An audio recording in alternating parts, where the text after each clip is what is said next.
আজ আমি পাঠ করে শোনাব বিভূতিভূষণ বন্দ্যোপাধ্যায়ের লেখা একটি ছোট গল্প, বাটি চচ্চড়ি। সংসারটা এমন কিছু বড় নয়, মাত্র দুটো মেয়ে মানুষ এবং একজন পুরুষের সমবায়ে গঠিত। ডাক্তার, ডাক্তারের বউ এবং তাদের এক বিধবা পিসিমা। আবার এই পিসিমা ডাক্তারের চেয়ে বছর 10 ছোট। সরকারি হাসপাতালের পুরনো ডাক্তার, চক্রধরপুরে বদলি হয়েছে সম্প্রতি। ছোট্ট সংসার, আরও ছোট একখানা বাড়িতে অবস্থিত, বেশ ভালোভাবেই চলছিল সুখে, শান্তিতে, হাসিতে ও আনন্দে। উদয়াস্ত সুমহানকাল কেটে যাচ্ছিল মোহন ছন্দে। এ হেন সময়ে ডাক্তার একখানা চিঠি পেল এই মর্মে, কলকাতা থেকে নাকি তার বাপের ছোট কাকার বড় ছেলের রুগ্ন বধূ আসছে তার শরীরের ক্ষতিপূরণ করতে এই পাহাড়ের দেশে। অলকার স্বামী ডাক্তারের চেয়ে অনেক ছোট। প্রস্তাবনাটা পিসিমার কাছে উত্থাপিত হলে তো সে প্রতিবাদ করলে, বেশ আসুক তবে ছোট বৌদি, আমি কলকাতায় যাব, এখানে আমি থাকতে পারবো না। ডাক্তার প্রতিবাদ করলে, তাহলে এখানে দিন চলবে কি করে? সে আমি কি জানি ভাইপো। পিসিমা ওই বলেই ডাক্তারকে সম্বোধন করে। কিন্তু বৌমা আসছেন রোগা মানুষ, তাকে দিয়ে তো আর সংসারের কাজ করানো যাবে না। আর তোমাদের বউ তখন হয়ে পড়বে একা, ছেলেপিলে নিয়ে আর কদিন সামলাবে বলো তো? তাছাড়া কলকাতায় তো দেখছি মানুষের অভাব তেমন নেই। সুতরাং পিসিমাকে থেকে যেতে হলো। অলকার সঙ্গে তার আজ থেকে প্রায় 5 বছরের বিবাদ। সেই বিবাদের ঝাঁঝেই সে প্রতিবাদ করেছিল। তবে সে প্রতিবাদ টিকল না কিছুতেই। ডাক্তারের প্রবল যুক্তির কাছে সেই প্রতিবাদ টিকবে কি করে? ওদিকে অলকা এলো যথা সময়ে। দীর্ঘদিন ম্যালেরিয়ায় ভুগে ভুগে তার দেহের সক্রিয় কলকবজাগুলি অচল প্রায় হয়ে গেছে। শরীরের সে কান্তি বা শোভা কিছুই নেই। মুখশ্রী হয়েছে কালিমা লিপ্ত। গায়ের হাড়গুলো এমনভাবে বার হয়ে পড়েছে যে তাদের একখানা করে গোনা যায় অক্লেশে। আসার পরের দিন তো ডাক্তার পরীক্ষা করলে, দেখলে জীবনের আশা বড় কম। নিজের মৃত্যুর জন্যে সে নিজেই দায়ী, কারণ সে মৃত্যু ডেকে এনেছে অযথা নিজের নির্বুদ্ধিতার ফলে এবং চিকিৎসার অভাবে। এমনকি এ কথা বললে হয়তো অত্যুক্তি করা হবে না যে সে ক্ষয়ে ক্ষয়ে নিঃশেষের পানে এগিয়ে যাচ্ছে ক্রমশ নিছক ভিটামিনের অভাবে বা খাদ্যপ্রাণের অকিঞ্চিৎকরতায়। স্বামীর দীর্ঘদিনের বেকার অবস্থা রোগের আর একটা কারণ বলা যেতে পারে। যা হোক, বৌমার চিকিৎসা এবার চলতে লাগলো যথাসাধ্য, কিন্তু সে চিকিৎসার কোনো সুফল ফলল না মাসখানেকের মধ্যেও। ডাক্তার হতাশ হয়ে মাথায় হাত দিয়ে বসল। তবু অলকার রোগ কমল না, পরন্তু বৃদ্ধি পেতে লাগলো একটু একটু করে দিন দিন। সকল চেষ্টাকে ব্যর্থ প্রতিপন্ন করে সেই রোগ বাড়তেই লাগলো। অলকার নুন খাওয়া নিষেধ। কোনো এক রাজার মেয়ে নাকি তার বাপকে নুনের মতো ভালোবাসত। সুতরাং নুনের প্রয়োজনীয়তা কিংবা গুণ সামান্য নয়। তাই অলকা সচরাচর নুনহীন তরকারি খেত না। ডাক্তারের বউ আবার লোককে খাওয়াতে নাকি বড় ভালোবাসত। সুতরাং অলকার খাওয়ার কষ্ট দেখে তার করুণ মন ক্লিষ্ট হতো অত্যন্ত। অনেক বলে কয়ে সে স্বামীর কাছ থেকে বৌমার সামান্য একটু বাটি চচ্চড়ি খাবার অনুমতি পেয়েছিল এবং প্রতিদিন তার জন্যে একটা বাটি চচ্চড়ি করে দিত সযত্নে। সেদিন অনেকগুলো বিছানা পরিষ্কার করে উঠতেই ডাক্তারের বউয়ের বেশ বেলা হয়ে গেল। পিসিমা তাড়াতাড়ি স্নান করে এসে রান্না করতে বসল। আর বৌমা বাতায়ন পাশে বসে দূর আকাশের পানে তাকিয়ে দেখতে লাগলো অপরূপ মেঘের খেলা। দূরে অতিকায় ধূমের মতো দাঁড়িয়ে আছে আকাশচুম্বী পর্বত, তার নিচে ইতস্তত বৃক্ষলতা শোভিত কালো বর্ণের ছোট্ট ছোট্ট পাহাড়, তাদের গায়ে লাল কাঁকড়ের বঙ্কিম পথরেখা। মনে হয় যেন কোনো অচিন দেশে চলে গেছে পাহাড়ের বুক বয়ে। বৌমা অন্যমনস্ক হয়ে ভাবছিল।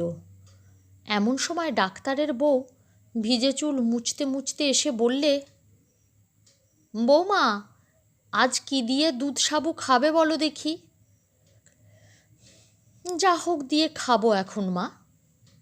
কেন, বাটি করতে দিলে না? থাকগে, কুটনো তো সব কোটা হয়ে গেছে। তা হোক, তুমি একটা বাটি করতে দাও মা। কথা শেষ করে ডাক্তারের বউ গৃহত্যাগ করে আর বৌমা উঠে যায় বাটি চচ্চড়ির কুটনো কুটতে। পিসিমা কড়ার ওপর মাছ দিয়ে একবার বাটির পানে তাকিয়ে নিল, তারপর বলি, হ্যাঁ গা বৌদি, আমার গতরে কি এমন পোকা পড়েছে? বৌমা সবিস্ময়ে কয়, কেন ঠাকুরজি? মুখরা পিসিমা তখন ফেটে পড়লেন, আমি কি বাটির কুটনো কুটতে পারি না? কুটলে হাতে পক্ষাঘাত হতো। তেজ করে আমায় একবার বলা হলো না? রোগ তো 12 মাস লেগেই আছে, তার আবার অত দেমাক কিসের? রুগ্ন বধূটির শুষ্ক নয়নদয় বিদীর্ণ করে ঝরে পড়ে অঝরে মুক্তার মতো অশ্রুকণা নিদারুণ ঘৃণায় ও বেদনায়। ননদের এই বাক্যবাণের সুতীব্র আঘাতে স্বামীর অর্থহীনতা এবং নিজের রোগের চিন্তায় তার সারা কোমল অন্তরাত্মা সহসা রিরি করে ওঠে। আর পিসিমার মুখে তখন যেন তুবড়িতে আগুন লেগেছে। সমস্ত বারুদ না নিঃশেষিত হলে সে নীরব হবে না। বৌমা আস্তে আস্তে বাটিটা নিয়ে আসে সকলের অজ্ঞাতসারে। ঘণ্টা 2 পরে পিসিমার বারুদ ফুরিয়ে যেতে ডাক্তারের বউ এসে বললে, বৌমা, বাটি আমায় দাও মা, আমি করে দিচ্ছি। ছি ছি, মানুষকে মানুষ অমন করে বলে? 20 বছরের রোগশীর্ণ বধূটি আজ সারা হৃদয় মথিত করে কেঁদে ফেলল বিপুল বেদনায়। শ্বশুর শাশুড়িকে অকালে হারিয়ে সে আর বিধবা ননদের গঞ্জনা সহ্য করতে পারছে না। ডাক্তারের বউ আঁচল দিয়ে তার চোখের জল মুছে দিয়ে বললে, কেঁদো না মা, বাটিটা আমায় দাও। না, থাক মা, বাটি আমি আর জীবনে খাবো না। ছি, সে কি হয় মা? খুব হয়। ডাক্তারের বউয়ের বহু অনুনয় বিনয় সত্ত্বেও বৌমা বাটি বার করে দিলে না।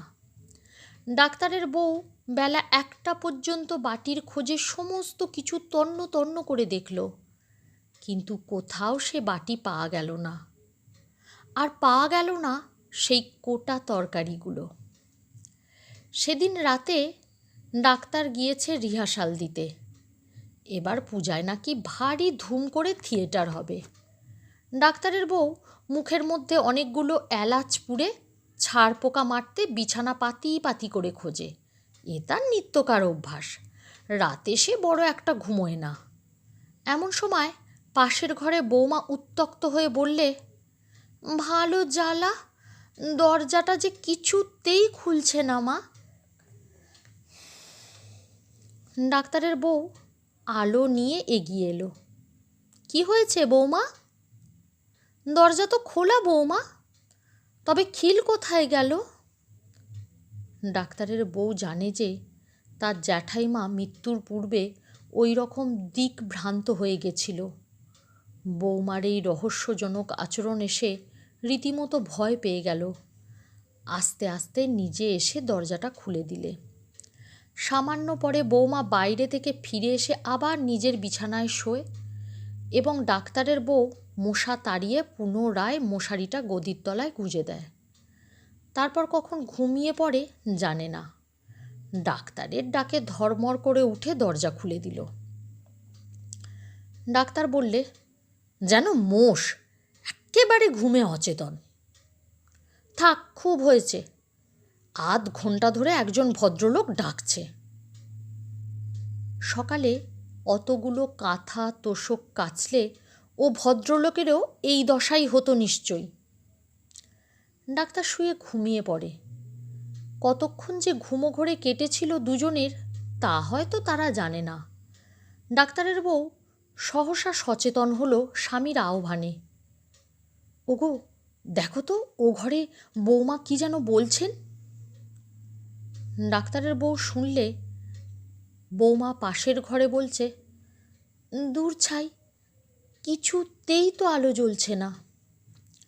রুগ্ন কণ্ঠে ক্ষীণ স্বরে নিশীথের নিস্তব্ধতা ভঙ্গ করে অট্টহাসি হেসে ওঠে যেন কিসের ব্যাকুল প্রচেষ্টায়। ডাক্তারের বউ গৃহে প্রবেশ করে দেখে সে এক অদ্ভুত ব্যাপার। বৌমা মশারির মধ্যে হ্যারিকেনের ল্যাম্প নিয়ে গিয়ে অনবরত ফস ফস করে দেশলাইয়ের কাঠি জ্বেলে যাচ্ছে, আর সেই প্রজ্বলিত কাঠি চিমনিতে ঠুকে ঠুকে নিভিয়ে ফেলছে প্রতিবার। এমনি করে জ্বালাতন হচ্ছে ব্যর্থতার বেদনায়। ডাক্তারের বউ স্তম্ভিত হয়ে স্থাণুর মতো স্থির হয়ে থাকলো এক মুহূর্ত। তারপর বললে, বৌমা, ও কি করছো মা?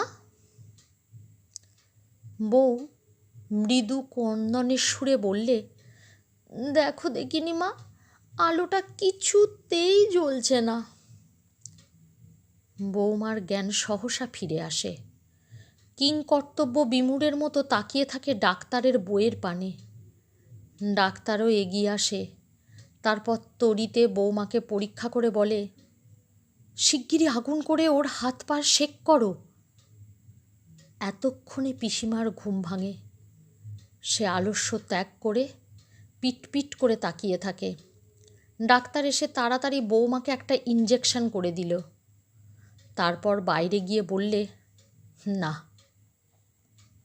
এত করেও বৌমাকে বাঁচাতে পারলুম না। নয়নকোণ থেকে ঝরে পড়ে বিন্দু বিন্দু অশ্রুকণা। ডাক্তারের বইয়ের চক্ষু দিন হয় বাদল দিনের সজল আকাশের ন্যায়। মুহূর্তে সব কিছু এলোমেলো হয়ে যায়। কলকাতায় টেলিগ্রাম করা হয় বৌমার স্বামীর কাছে, তবুও যদি একবার শেষ দেখা করতে পারে পাড়ের ঘাটে। ডাক্তার যথাসাধ্য চেষ্টা করলে। স্বামী এলো দূরান্তর থেকে, আর এলো তার মেজদি, গলার বোতাম বাঁধা দিয়ে এক্কেবারে শেষক্ষণে। তবুও বৌমা বাঁচল না। ডাক্তার কাঁদল, আর কাঁদল তার বউ, মৃতার স্বামী ও মেজ ননদ। শুধু কাঁদেনি তার বিধবা ছোট ননদ, কারণ মৃতার সঙ্গে তার কথা বন্ধ প্রায় 5-6 বৎসর যাবৎ। আর সেই কারণেই সারা রাত দিকভ্রান্ত একজনকে মশারির মধ্যে দেশলাই জ্বালাতে দেখেও নিবারণ করতে পারিনি কিছুতেই।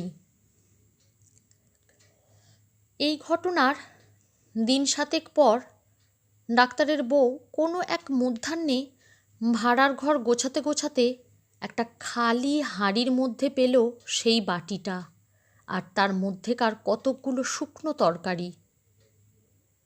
পুরনো ক্ষতে আবার যেন নতুন করে আঘাত লাগলো। একটা ব্যথিত দীর্ঘ নিঃশ্বাস বুকের মধ্যেই চেপে ধরল। মর্মন্তুদ বিচ্ছেদ বেদনা লাঘব করলে না সশব্দে শোকার্ত বাক্য বিন্যাসে, কেবল সজল নয়নে তাকিয়ে রইল সেই বাটির পানে আর শুকনো তরকারিগুলোর পানে।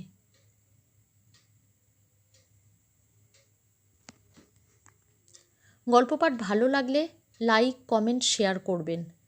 আর আমার আরও গল্প শুনতে হলে আমার চ্যানেলটিকে সাবস্ক্রাইব করে পাশে থাকবেন।